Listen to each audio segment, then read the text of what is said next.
world of only victors, a world of only peace, a world of only love. I will create such a world.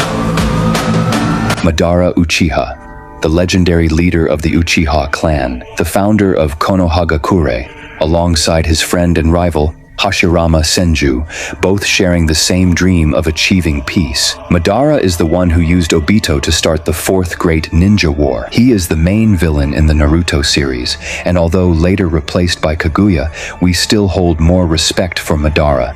Before, Madara was only mentioned by a few characters, and his name was used by Obito to create a fake Madara. We never saw the real Madara until the moment he made his epic entrance, which can easily be considered one of the best entrances in anime history.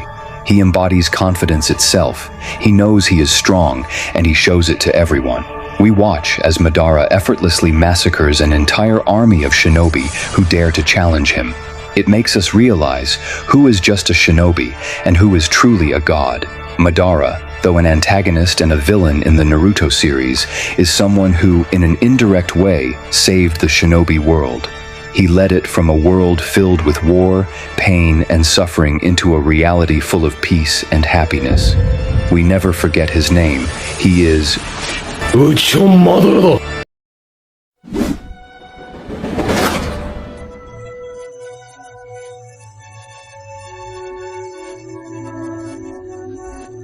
Madara was born during a time when war was a form of self-defense for everyone. War had become an everyday part of life. War was life itself. The longest anyone lived was around 30 years. The methods in war and battle kept evolving, but the motivations remained the same: greed, hatred, fear, and revenge. Everyone fought for land, power, or simply because there was an opportunity to fight. During this time, the two most powerful clans, Uchiha and Senju, were locked in constant conflict. The most tragic aspect of this endless war was that the greatest number of victims on both sides were children. Madara was a product of this war. From this war, we see how someone who constantly experiences sorrow, someone who dreams of never feeling that sorrow again, ends up creating greed, hatred, and fear himself. In Madara's youth, he met Hashirama Senju. The two of them immediately formed a friendship rivalry, almost identical to the one Naruto and Sasuke had, or the one Obito had with Kakashi. Hashirama was always slightly better than Madara in every competition they had, but Madara never felt jealousy or inferiority. He enjoyed their rivalry. They formed a strong bond because both had lost younger siblings. Madara and Hashirama shared a dream when they were young. They dreamed of a peaceful world, a world where children wouldn't have to fight like they did, a world where children wouldn't have to die like their brothers. Their friendship was short-lived, however, because shortly after meeting, they realized they were from rival clans. There was no place where they could be friends in those times. Their friendship was forbidden. There was no way for Uchiha and Senju to meet without having to kill each other. It became their duty to kill each other, even though they considered themselves friends. Madara was the eldest of 5 siblings, and he lost 3 of his siblings at a young age because of this endless conflict. But this didn't make him blindly hate the other side, because he understood that the other side was also fighting for survival. He didn't hate the people who killed his siblings, but he hated the system of life that made all of this happen. He hated the tragedy and the consequences of all the wars. At this point, Madara only had his younger brother Izuna left. He did everything in his power to protect and care for him. After learning that Hashirama was a Senju, Madara had to choose between his family and his dream of peace. Madara chose to end their friendship and began thinking that he might have to kill Hashirama in the future. This resolve awakened his Sharingan. For years, Madara and Hashirama fought endlessly, but Madara could never defeat Hashirama, and Hashirama refused to kill someone he considered his friend. This led to an ongoing battle. Madara and Hashirama eventually became leaders of their respective clans. Not long after, Tobirama, Hashirama's younger brother, killed Madara's last sibling, Izuna Uchiha. Madara didn't hate Hashirama for that. He didn't even think of avenging his brother. He knew it was all part of war, and the wrong side wasn't the other clan, it was the system of life itself. He had briefly considered revenge, but when he experienced the tragedy, what he felt wasn't hatred or anger. It was sadness. Hashirama then offered his life in exchange for Madara's loss. But Madara refused, and together they forged a peace between their clans. In this moment, Hashirama sacrificed everything to stop the conflict between Uchiha and Senju. He threw away all his ego to achieve his dream of peace. This act made Madara realize something. When the war between the Uchiha and Senju ended, Madara finally built the village he had dreamed of, together with Hashirama. But Madara's dream was different from Hashirama's. Hashirama's dream was selfless. He simply wanted a peaceful future. Madara, on the other hand, had a more personal dream. His goal was to create a place where his younger brother could be safe. But his brother was gone. Still, Madara continued to work toward his dream. Madara was never fully accepted by the village he built. He lost the trust of his clan and was eventually nominated as Hokage, only for the position to be given to Hashirama. Madara left the village, only to return to challenge Hashirama. He was defeated again and went into seclusion, forgotten by many. Despite all of this, when he was brought back through Edo Tensei, Madara still displayed remarkable integrity in his battles. Madara had become incredibly cynical, skeptical, and fearful of being betrayed. He couldn't trust anyone with control, and he feared being stabbed in the back. This was symbolized in his Susanoo, which had two heads, one facing forward and one facing backward. His fear only worsened after the loss of his brother. Madara did what he thought was best for the village. His motivations for peace were not the same as Hashirama's. While Hashirama wanted to stop the bloodshed and prevent the death of children on both sides, Madara wanted peace because he didn't want Izuna to suffer the same pain he had. He didn't want to lose his brother again. When Izuna was killed, Madara decided to develop his Sharingan. In his pursuit, he ended up alone, lonely, and eventually learned about the history of the Shinobi world and the endless cycle of failure that seemed to stretch on forever.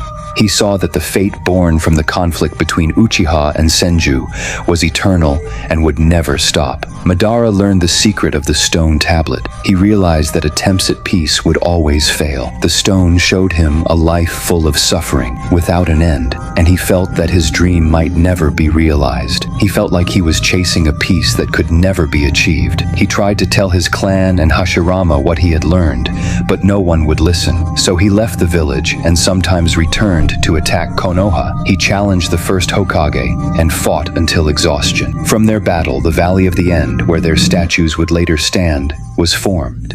Madara died at the hands of his old friend. But Madara had already planned everything. He had scheduled Izanagi to be activated after his death, altering reality to bring him back to life by sacrificing his right eye. He was fortunate enough to get Hashirama's body, which allowed him to activate the Rinnegan, a key part of his Moon Eye plan, the infinite Tsukuyomi. Madara grew older, knowing he wouldn't have enough time to complete his Moon Eye plan, so he transplanted the Rinnegan into Nagato without his knowledge, hoping that one day Nagato would use it to bring him back to life. He then searched for a suitable candidate to guide Nagato toward his ultimate goal. Madara found Obito, a severely wounded, lonely child with a broken body. Madara healed him using Hashirama's cells. Madara then planned Obito's mental collapse by making him witness Rin's death at Kakashi's hands. Madara knew that pain could drive someone to do dark and terrible things. He convinced Obito to continue the Tsuki no Mi, the Moon Project, claiming that it could bring Rin and others back to life. Obito was given the mission to fulfill Madara's eternal dream, which would eventually bring Madara back to life. Obito learned much from Madara. He learned how to manipulate others and how to become like Madara. He was motivated by the belief that the new reality Madara sought was the right one to create. He also believed that there was no hope for the reality they lived in. The only way to achieve peace was to create a new reality. Madara's personality and philosophy were born and developed during his childhood. Surrounded by war and conflict, Madara, who had a strong motivation to not lose his brother, tried with all his might to become stronger. He was a perfectionist. He would keep training as hard as possible until he could master what he wanted to master. His determination in battle made him extremely confident in his abilities and talents. He was considered a genius because he could kill many adults from the Senju clan at a young age. Throughout the endless conflict he witnessed, he and Hashirama realized that the only thing that could lead them to achieve their goals was by building strength, by building power. And because they had no other choice, they deeply respected strength. This gave birth to his competitive nature. Madara was extremely competitive, and this trait grew even stronger as he befriended Hashirama, who shared the same competitive nature. Madara loved the matches they had. He held on to their friendship all this time, even if unconsciously. Madara truly loved battle. He enjoyed the sights, the sounds, even the taste of his own blood. He was aware of his talent and never pretended to be humble. He continuously claimed that he was stronger than his opponents, often underestimating them. But Madara also respected those he felt were truly strong. He held the Senju clan to a higher standard in terms of strength because of his encounters with Hashirama. Madara seemed to only find happiness when fighting against someone equal to or stronger than him, like Hashirama, or someone who could remind him of Hashirama, like Guy. Madara was overjoyed to feel the presence of Hashirama's chakra during the Fourth Shinobi World War. He had always loved the matches they fought, and feeling his friend enter the war made him immensely happy. Hashirama was the one who pushed Madara to become a better shinobi, continually building his strength. It was Hashirama who drove Madara to become one of the strongest shinobi of all time. Their rivalry and friendship were the only things in Madara's life that he truly loved, and were never taken away from him. After Madara read about the failures of shinobi from the past, he immediately lost hope for humanity and believed that Hashirama would fail. He had hope for a new generation, the generations to come, while Madara was convinced that the cycle would never be broken. That is why Madara decided not to let anyone stop him. Madara wanted to do everything himself. He felt that he was the one responsible for doing it all, because he believed that only he understood and was capable of achieving it. He would never let anyone stand in his way of realizing his plan to create a new reality, a better reality. He wanted to unite the entire world, to create a world without hatred, a world without war, a world where everyone was united, a world where everyone was a winner, a world where there was only peace, a world filled with love. But his plan wasn't made up randomly. Throughout his life, he continuously studied the people around him and their motivations. People desired peace, yet ended up creating conflict in the name of that very peace. And the result of that conflict was suffering and pain, which in turn led those who suffered to create the same conflict again. And this cycle continued again and again. And he wanted to stop this cycle. From the beginning, Madara wanted the best for Konoha. He simply felt that human nature did not align with the world that Hashirama wanted to create. Hashirama was too naive and placed too much hope in the future generations. Madara was aware of human nature. Loyalty to one group made you willing to create conflict with another group. Loyalty to your clan would only lead to conflict with another clan. The village that Hashirama created did not solve this issue. It merely expanded the existing scale. It is very difficult to prove that Madara was wrong. Hashirama even proved Madara's point when Hashirama was willing to kill Madara, his own friend, in order to protect the village. Here, Hashirama held the same mentality. The only difference was that he was not protecting a single clan but an entire village. However, his attitude remained the same. His loyalty to one group of people made him willing to kill the other side. Madara was very smart. He could see the flaws in humanity and was strong enough to change the world into the place he envisioned.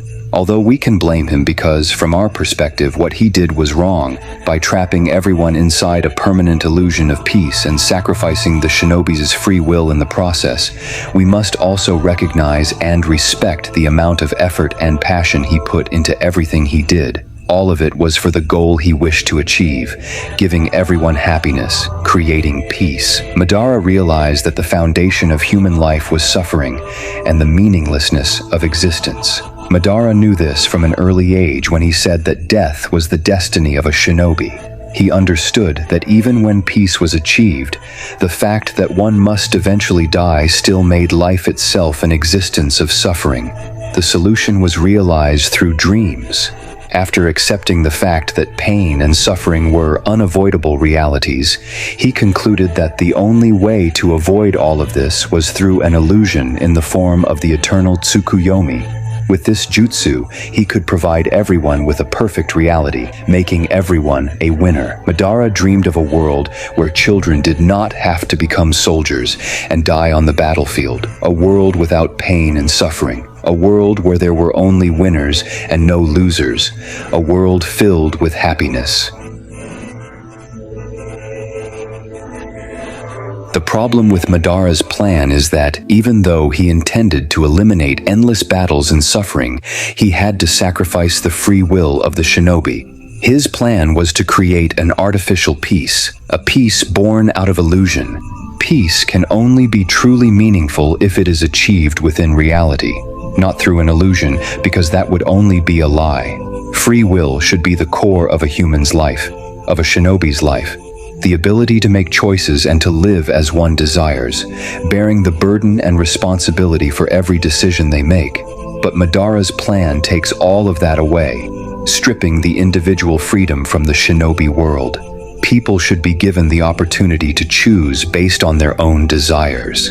Itachi once said that people live bound by what they see as the truth, tied to their own reality.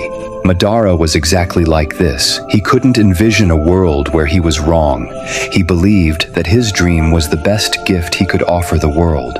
For someone shaped by endless war and death, who lost his family, who lost all his brothers, who lost Izuna in battle, his reaction to desire an eternal dream was normal. But when he felt he had to force what he believed was right upon the entire world, and almost everyone disagreed with him, that's where he began to lose himself. His mind became so focused on this singular goal, at a time when no one from his era should have still been alive. Everyone he knew was merely a pawn in his plan.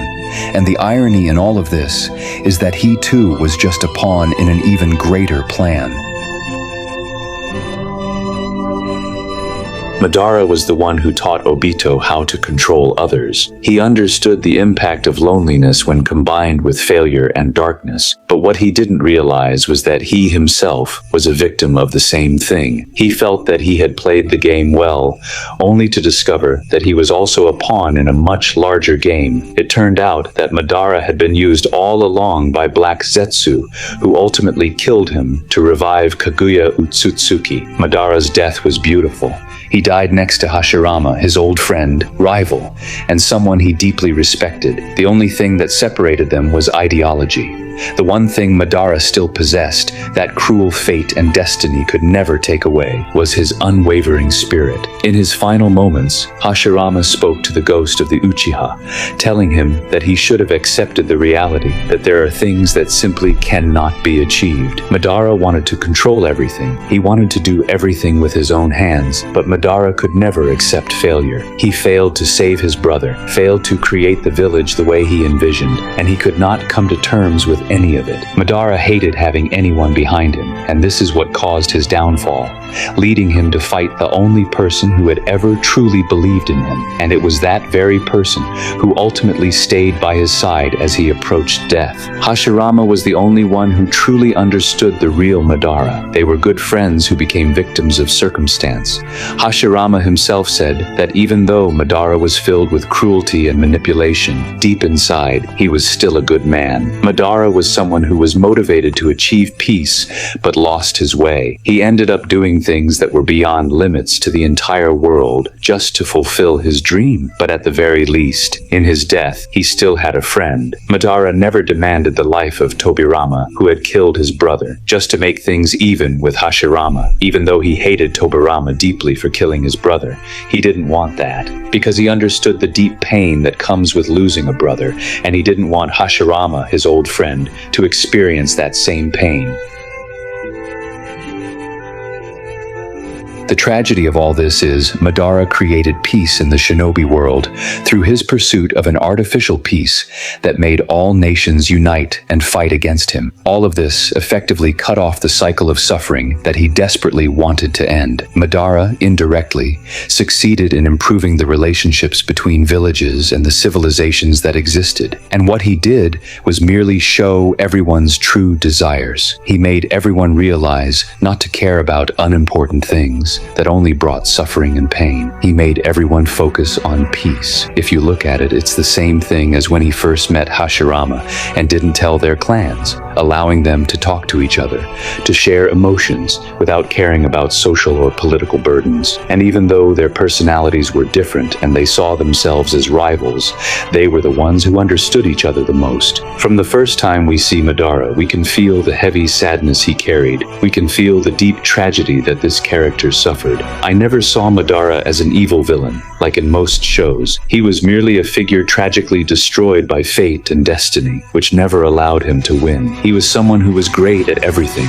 even from childhood. He had remarkable talent and ability. He loved his family dearly. He was intelligent, with integrity and honor, and he had a dream to make the world a better place. But at every moment of his life, he was shattered. He managed to rise again, only to be destroyed again. No matter how hard he tried, there was always something that stood in his way and crushed him in the end. Madara Uchiha was one of the greatest shinobi, harboring a dream that only he could realize peace and create eternal happiness. But he failed to see the limits he had and was unable to trust others, which led to his downfall.